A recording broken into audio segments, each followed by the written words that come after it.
नमस्ते विद्यार्थियों, एक बार पुनः हमारा चैनल आपके स्वागत को आतुर है। हम पर्यायवाची अभ्यास माला पर काम कर रहे थे और एक बिल्कुल नए तरीके से हम बात कर रहे थे, जिसमें आपको सामने श्वेत पट पर प्रश्न मिल रहे हैं, के विकल्प मिल रहे हैं और आपको सोचने को विवश होना पड़ रहा है। जब आप सोचेंगे, कुछ विकल्पों में से तलाश करेंगे, तभी आपको जो विकल्पात्मक प्रश्न होते हैं उनकी समझ बन पाएगी। तो हम एक नंबर से शुरू करते हैं और धीरे धीरे हम 20 सवाल करेंगे और एक एक सवाल को हम अच्छे से समझने की कोशिश करेंगे। मित्रों, विद्यार्थियों, आपको ये जानकर बहुत ताज्जुब भी होगा, अच्छा लगेगा कि केवल हम यहाँ पर्यायवाची का अभ्यास नहीं कर रहे। इस अभ्यास के माध्यम से आप विलोम शब्द भी समझ रहे हैं, वर्तनी की अशुद्धियाँ भी समझ रहे हैं और जो शब्द युग्म है उनको भी समझ रहे हैं और एक शब्दों की पूरी आपके पास सामग्री तैयार हो रही है। एक तरह से आप अपने भीतर शब्दकोश तैयार कर रहे हो। तो हम पहले सवाल से शुरू करते हैं। तो पहला सवाल हमारा देखिए, सवाल नंबर 1, आश्रय का पर्याय नहीं है। आश्रय मतलब आसरा देना। जो राजस्थानी का आश्रय है वो भी आश्रय से बना है, मतलब किसी को एक पनाह दे देना। तो देखो, पनाह भी पर्याय सही है, उर्दू का शब्द है। अवलंब कहते हैं किसी पर आश्रित होना, आधारित होना, तो ये अवलंब भी आश्रय का पर्याय है। शरण, ये भी आश्रय का पर्याय है। अब पूछा क्या था, आश्रय का पर्याय नहीं है, तो ये तीनों तो पर्याय है, तो मतलब ये विकल्प भी ठीक नहीं होगा, ये विकल्प भी ठीक नहीं होगा, ये विकल्प भी ठीक नहीं होगा। ओग किसे कहते हैं? ओ कहते हैं ढेर को, समूह को। जैसे जल के साथ ओग लगाते हैं तो जल का समूह, तो ये ओग इसको समूह को कहते हैं। तो देखो, एक आपको नई जानकारी मिली, समूह या ढेर। तो ये आश्रय का पर्याय नहीं है, इसका मतलब विकल्प इसका ये सही होगा। तो हम यहाँ जो सही करेंगे वो सही मानना है आपको। इसका विकल्प क्या होगा? सही हो। दूसरा सवाल आपके सामने है कि सुमेलित पर्याय नहीं है। अब एक शब्द के सामने एक दूसरा पर्याय लिखा हुआ है, परंतु ये 4 विकल्प में से एक विकल्प है वो ठीक नहीं है। निर्धन, अकिंचन।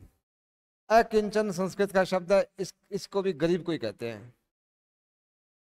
कंज, पंकज, नीरज, जलज, इसी का एक पर्यायवाची कंज भी है। तो कंज और कमल ये भी सुमेलित है। कामदेव और कंदर्प, जो रतिपति है, कामदेव है, रतिनाथ है, अनंग है, मनोज है, तो इन सब को भी एक शब्द कंदर्प भी कहते हैं। तो इसका मतलब ये भी सुमिलित है।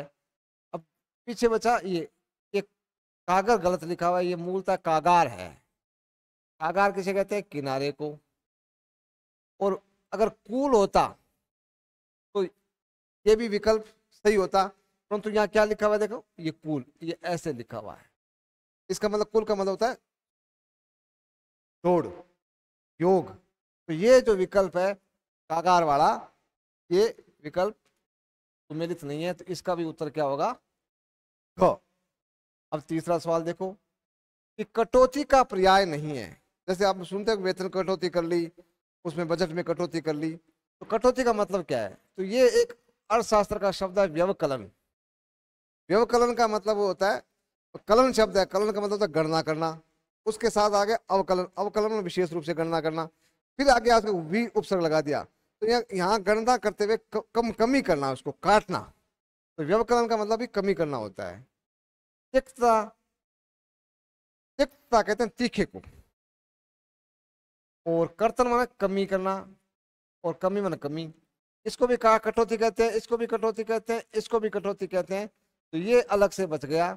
इसका मतलब ये विकल्प आपका सही होगा, क्यों? तिक्त कहते हैं तीखेपन को, तीखापन कह दो या तिक्त कह दो, संस्कृत का शब्द है, भाववाचक संज्ञा है। चौथा सवाल कि पंक्ति का पर्याय है। पंक्ति जिसको लाइन कह दो, कतार कह दो, ये एक अवली शब्द है। आपने शब्द सुना होगा दीपावली, दीप धन अवली, उसमें दीपावली मतलब दीपों की कतार।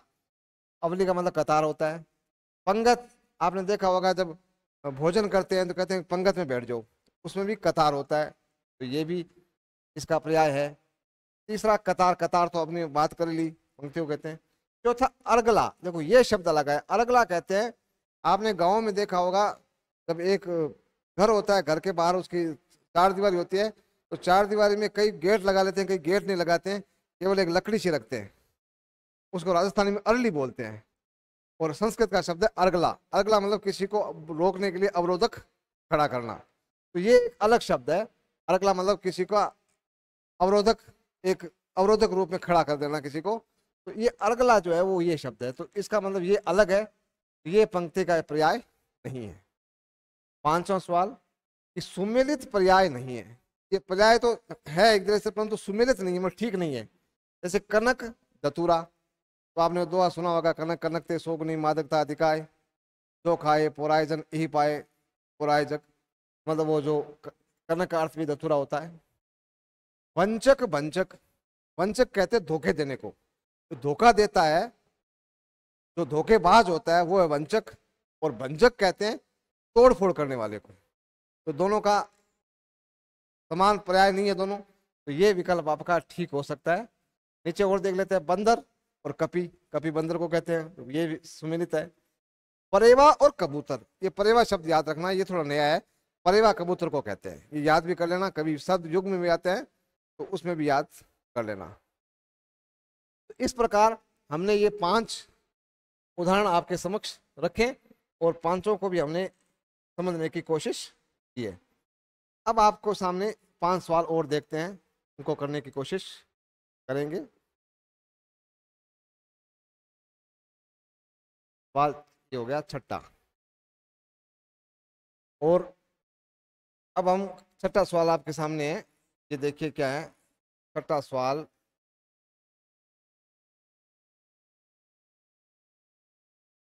कि घड़ा का पर्याय है, तो घड़े को घट भी कहते हैं, कुंभ की कहते हैं, जैसे कुंभकार कुमार को कहते हैं, वो घड़े के से बना हुआ है। गगरा, छलकत गगरी, अध जल गगरी छलकत जाय, एक आपने सुना होगा लोकोक्ति, वहीं से गगरी, गगरा घड़े को कहते हैं, गगरी मटकियों को कहते हैं। तो ये भी सही है, ये भी सही है, ये भी सही है। इसका मतलब चारों विकल्प ही सही है। यहाँ मैंने टाइप की वजह से उपयुक्त लिखा हुआ है, परंतु यहाँ वास्तव में है ये उपयुक्त, तो इसमें इसको पकड़ के मत रख जाना। सवाल नंबर 7वां है, सुमेलित पर्याय है। सुमेलित मतलब ये जो 4 विकल्प दिए हैं, इनमें से सुमेलित है कौन सा है वो ढूंढना है।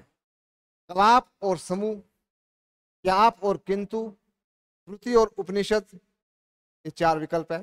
तो श्रुति कहते हैं वेद को, और वेद के बाद में उपनिषद लिखेंगे, तो ये एक दूसरे के पर्याय नहीं है, तो इसका मतलब ये विकल्प भी ठीक नहीं है। क्याप और किंतु, क्याप एक पहाड़ी शब्द है, इसका अर्थ होता है वाट एवर, तो जो कुछ भी हो। हिंदी में एक मनोहर श्याम जोशी का उपन्यास है क्याप, छोटा सा उपन्यास है, बहुत अच्छा लिखा हुआ है, आप पढ़ना समय मिले तो वहां से एक शब्द उठा हुआ है। हिंदी में हमारा ये सवाल पूछा जा सकता है, क्योंकि हमारी जो हिंदी भाषा है वो राजस्थानी, अवधी, ब्रज, इनकी जो शब्दावली है उनसे मिलकर के समृद्ध बनती है। तो ये क्या वहां का शब्द है, अंग्रेजी में इसको आप वाट एवर कह सकते हो। और किंतु, किंतु अलग शब्द हो गया। यकृत और अग्नाशय, जो जीव विज्ञान के विद्यार्थी हैं वो आसानी से समझ सकते हैं, यकृत अलग है और अग्नाशय अलग है। अब रह गया कलाप और समूह, तो कलाप भी समूह को कहते हैं, जैसे मतलब क्रियाकलाप, मतलब क्रिया का समूह। ये बोलते तो बहुत है, परंतु इसके अर्थ में नहीं जाते हैं। तो कलाप का अर्थ होता है समूह, कार्यकलाप, कार्य का समूह, क्रियाकलाप, क्रिया का समूह। तो ये, और हम तो राजस्थानी में बोलते हैं कि के कलाप करे रे, कलाप मतलब के काम कांजरो के समूह कर रखे तुम, तो ये समूह और कलाप एक ही है, तो ये विकल्प आपका सही होगा। 8वां सवाल, केद का पर्याय है, जेल और केद। तो कारावास भी संस्कृत का शब्द है, जेल को कहते हैं, बंदी गृह को भी जेल को कहते हैं, कारा शब्द भी कारावास के अर्थ में आता है। इसका मतलब ये चारों ही विकल्प सही होंगे। तो इसमें तीनों विकल्प होंगे उपयुक्त सभी। तो इसका मतलब हमने अभी तक 8 सवाल कर लिए, अब हम आगे 9वें सवाल पे चलते हैं। 9वां सवाल आपके समक्ष है, ये सुमेलित पर्याय है। कार्तिके, अंबिके। कार्तिके जो कार्तिक जो गणेश जी का भाई और जो शिव जी के पुत्र है, पार्वती के पुत्र है। और अंबा कहते हैं पार्वती को। अंबिका भी पार्वती को कहते हैं, अंबा भी पार्वती को कहते हैं, माँ का। वैसे अंबा का मतलब माँ होता है। तो ये अंबिके, इस इन दोनों को नाम, पार्वती का पुत्र है इसलिए अंबिके है। तो ये विकल्प आपका सही है, मतलब सुमेलित पर्याय है, तो ये भी सही है। काल और बेला, यानी ये किस बेला में आ चुका है, तो समय, बेला, बेला एक ही बात है, तो ये भी सुमेलित पर्याय है। सीताफल और काशीफल। सीताफल चित्तौड़गढ़ की तरफ होते हैं, जंगली फल है, जैसे अपने जंगल में बोर होते हैं छोटे छोटे, वैसे वहाँ जंगलों में हल्दी घाटी के आसपास, राजसमंद जिले में, उदयपुर में, बांसवाड़ा के आसपास, यहाँ पर सीताफल होते हैं। तो सीताफल को काशीफल भी कहते हैं, ये भी सुमेलित है। इसलिए विकल्प सही कौन सा होगा, ये उपयुक्त सभी वाला। तो ये विकल्प ठीक नहीं है, ये विकल्प ठीक, क्योंकि एक केवल चारों पढ़ना पड़ता ना, तो उत्तर हमारा होगा ये घ। सुमेलित सारे हैं ये, परंतु केवल एक सुमेलित नहीं है, इसलिए उत्तर हमारा क्या होगा, ये घ। अब सवाल संख्या 10, कोम्पल का पर्याय क्या है। जो पेड़ सूख जाता है, फिर धीरे धीरे बरसात होती है, फिर उसमें से कोम्पल निकलती है, उसको कोम्पल कहते हैं। तो तरु पेड़ को कहते हैं, पलाश एक विशेष प्रकार का पेड़ है, किंसुक भी एक विशेष प्रकार का पेड़ है, इसलिए कहते हैं उसी को जो टूटता है, पत्ता पतला पतला होता है। हम कहते हैं ना, वो एक लोक उसमें लोकोक्ति है कि वीरवान होनहार वीरवान के होत चिकने पात। तो ये है, उसको बिरवा, जो बिरवा का जो होता है, जो अंकुरित होता है, उसको हम इसलिए बोलते हैं या कोम्पल बोलते हैं। ये विकल्प सही होगा। 11वां सवाल है, पत्ता का पर्यायवाची है, जो पेड़ का पत्ता लगता है। तो ये दल, आपने ये दल अलग से लगा शब्द होगा, परंतु दल पत्ते को एक ही बात है। जैसे कि तुलसी दलम समर्पयामी, तो तुलसी दल मतलब तुलसी का पत्ता। विप्लव, विप्लव कहते हैं क्रांति को, 1857 का विप्लव। तो और पल्लव पत्ते को कहते हैं, पर्ण पत्ते को कहते हैं। तो ये एक शब्द अलग आ गया, इसका मतलब ये पल्लव पत्ता का पर्यायवाची कौन सा होगा, दल भी है। तो ये पत्ता का पर्यायवाची यहाँ क्या बनाना पड़ेगा अपने को, अगर ये पत्ता का पर्यायवाची लिख दें, उपयोग सभी होता तब तो ठीक है, परंतु पत्ता का पर्यायवाची तो तीनों ही है, इसका मतलब यहाँ प्रश्न को बदलना पड़ेगा। यहाँ क्या बनाना पड़ेगा, पत्ता का पर्यायवाची नहीं है। कौन सा नहीं है, ये विप्लव नहीं है। तो सवाल नंबर 12, इसको हम देखते हैं पुनः। 12 सवाल है कि बिजली का पर्याय नहीं है। एक क्वार, दूसरा गाज, तीसरा पुलिस, और चौथा वज्रचार। तो आपने सुना होगा कि फला व्यक्ति पर गाज गिर गई। गाज का मतलब बिजली होता है, हम बोलते जरूर है, परंतु कई बार उसके अर्थ की तरफ नहीं जाते। तो गाज का मतलब बिजली, पुलिस का मतलब बिजली, वज्र का भी मतलब होता है बिजली, और वज्रसार का मतलब बिजली होती है। परंतु कवार कहते हैं बादलों के लिए यूज होता है। ये जो आश्विन का बादल आते हैं, जो मावट होती है, उस समय जो बादल होते हैं उसको कवार के बादल बोलते हैं। तो ये जो बिजली का पर्याय क्या नहीं है, ये कवार नहीं है। 13वां सवाल, कृतज्ञ का पर्याय नहीं है। एहसान मंद जो होता है उसको कृतज्ञ बोलते हैं। जो कोई किसी का भला कर देता है, तो वो जिंदगी भर उसको मानता है कि हाँ इसने मेरा भला किया, तो उसको हम कृतज्ञ बोलते हैं। अनुकृत भी सही है, आभारी भी सही है, उपकृत भी सही है। उदात, उदात कहते हैं महान को, तो जो ग्रेटनेस है उसको कहते हैं। तो ये इसका विकल्प अलग है। तो ये तीन तो एक एक अर्थ देते हैं, ये अलग अलग देते हैं, इसलिए ये नहीं होगा, ये नहीं होगा, ये नहीं होगा। उत्तर क्या होगा, उदात सही। सवाल नंबर 14 है, सुमेलित पर्याय नहीं है, मतलब ये एक विकल्प होगा जिसमें सुमेलित नहीं है। कृपण और सूम, हम कहते हैं सूमड़ा है। ये सूमड़े का मतलब तो कंजूस है, ये राजस्थानी का शब्द है, सूमड़ा बोलते हैं। कृपण कहते हैं कंजूस को। केतु और झंडा, केतु शब्द है वो झंडे के विकल्प अर्थ में आता है। झंडा कह दो, ध्वज कह दो, केतु कह दो, एक ही बात है। अगला है मृदुल और मधुर। तो मृदुल और मधुर, मृदुल कहते हैं कोमल को और मधुर कहते हैं मीठे को। तो लग तो एक जैसे रहे हैं परंतु ये है अलग। मृदुल मीठेपन को मृदुल कहते हैं कोमल को, तो मृदुलांगी मतलब कोमल के अंगों वाली, और मधुर कहते हैं मीठे को। तो ये एक जैसे लग रहे हैं परंतु ये इसका अर्थ भिन्न है। तो हम इसको हम सही करेंगे। किसको करेंगे? ग को। ये हमारा उत्तर होगा सही। 15वां सवाल कि सुमेलित पर्याय नहीं है। ये देखना, पंडित विद्वान।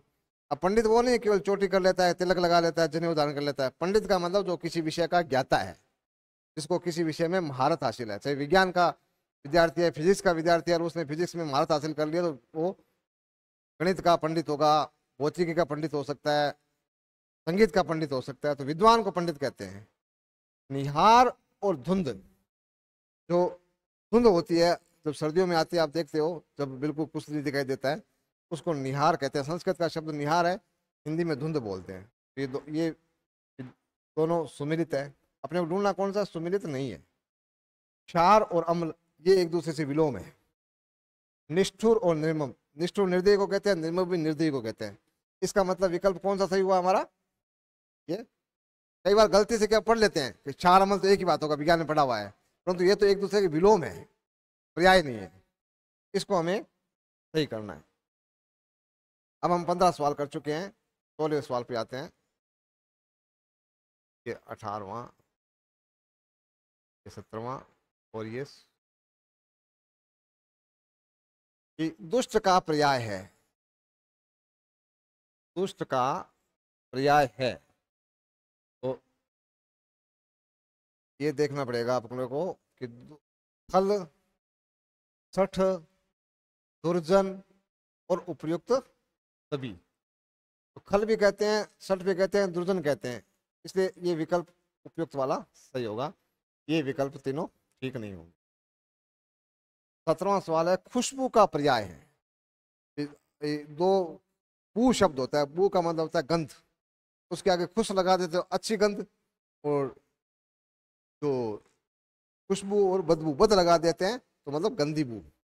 वैसे संस्कृत में लगाएंगे तो दुर लगाते हैं तो गंदी गंध, और सू लगाते हैं तो अच्छी गंध। तो अब ये देखो खुशबू का मतलब, खुशबू मतलब अच्छी बू, अच्छी गंध। तो ये बू का मतलब गंध होता है केवल, तो ये नहीं है उसका पर्याय। गंध, गंध और बू तो एक ही बात है। मेख, मेख जो लगाते हैं ना हम ठोकते हैं, वो मेख है, कील।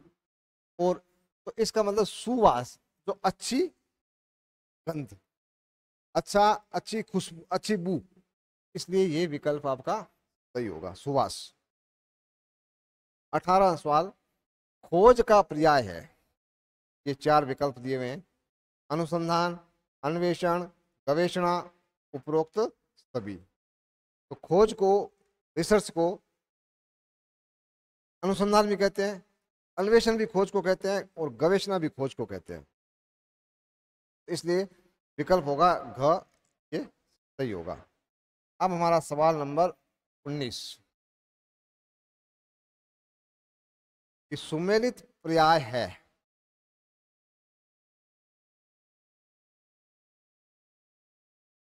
सुमेलित पर्याय है केली और खेल। ये आपने शब्द सुना होगा, काम केली।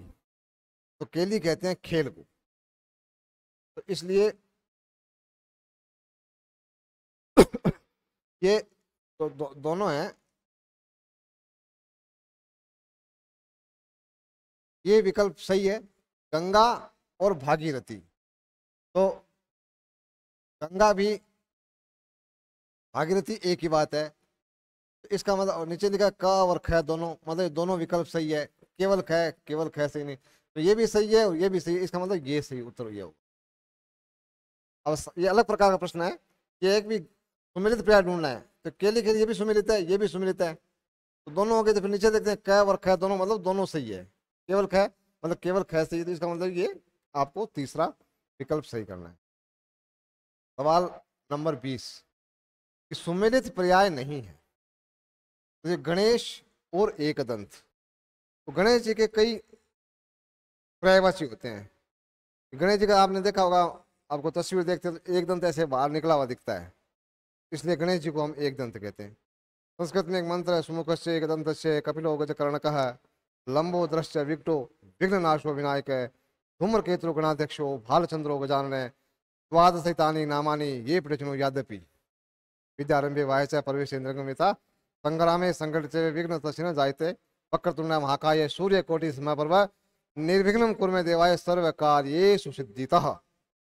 इसमें इनके 12 नाम हैं, 12 नाम में ये नाम भी है, गणेश और एकदंत। एकदंत और गजानन, गणाध्यक्ष, धूम्रकेतुर, धूम्रकेतु, तो ये कई नाम हैं। तो आप सामान्यतः ये एकानन, गजानन, गणेश, गणाध्यक्ष, धूम्रकेतु, एकदंत, त्रिदंत भी बोलते हैं, ये सब गणेश के नाम है। और वो जो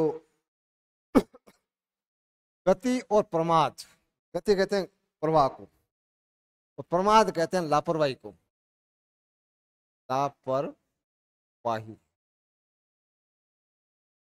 इसलिए ये दोनों मिलित नहीं है।